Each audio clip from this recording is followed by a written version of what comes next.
你看这孩子这么小就打呼噜这么厉害，怕不是病了？我得带他去医院看看。等等，弟弟以前也打呼噜吗？没有啊，是第一次。那可能只是因为睡姿不对。你看他是仰着睡的，这样的话很容易让呼吸道不顺畅。他平时在家也是仰着睡的，都没事。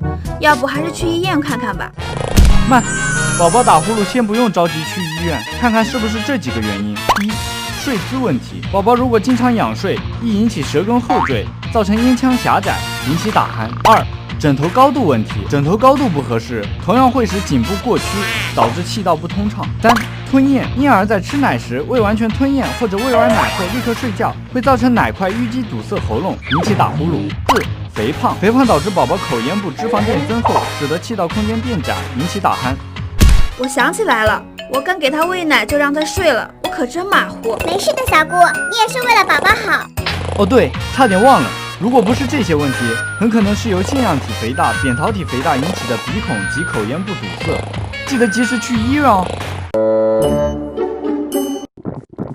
真好喝，表弟，你不能喝这么多牛奶，你还给我。我妈妈说多喝牛奶能长个子，但是也不能喝这么多呀。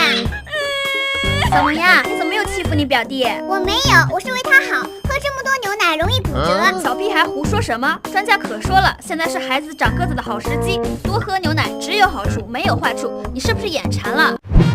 一瓶牛奶的容量是300毫升，你喝了4瓶，已经超标了。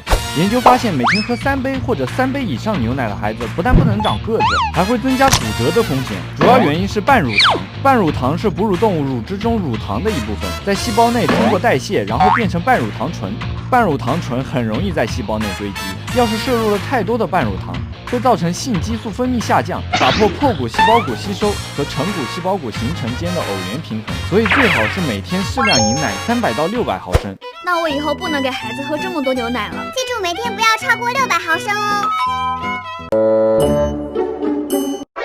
吃西兰花，我要吃烤鸭。乖孙子，奶奶这就是给你买。不能买，熊孩子挑食不能惯。挑食怎么了？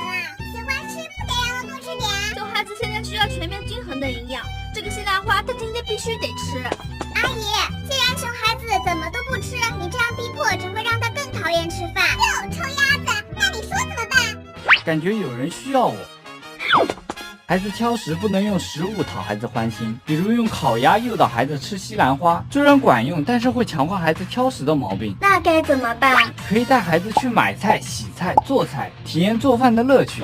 吃饭时可以在孩子耳边咀嚼不同的食物，用声音提升孩子对食物的兴趣。如果孩子经常食欲不佳、体质差，可能是体内缺铁导致。缺铁？铁是6个月后断乳宝宝提升保护力的关键营养，能够提升气色，促进食欲。